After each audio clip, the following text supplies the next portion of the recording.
qu'on mesure, c'est qu'on a des divisions par, un facteur entre 4 et 6 de la consommation énergétique. Donc c'est des factures qui aujourd'hui sont à 2 000 à 3 000 €, voire plus, par an d'énergie et donc ils vont être complètement effondrés, ce qui donne une capacité de remboursement de prêt qui est assez importante. C'est pour ça qu'effectivement les passoires thermiques et les bâtiments qui aujourd'hui sont en classe F et G nous semblent absolument prioritaires, dans la politique, de rénovation et il faut surtout pas renoncer à l'objectif BBC sur ces bâtiments, aujourd'hui, en F et G.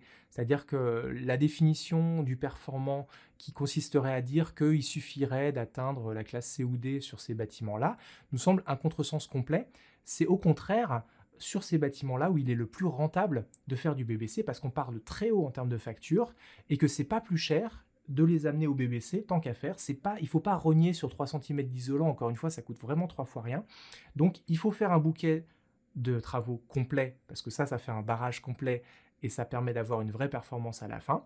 Et ce barrage, il ne faut pas lésiner sur l'épaisseur de la pierre, il ne faut pas lésiner sur l'épaisseur d'isolant pour atteindre le BBC. Donc il n'y a vraiment aucune raison de se contenter du C ou du D quand on travaille sur les passoires thermiques, mais au contraire, il faut saisir cette opportunité d'avoir un excellent équilibre économique pour sortir ces passoires thermiques généralement de la précarité énergétique, parce que c'est souvent là où se situent les ménages qui habitent ce type de bâtiment.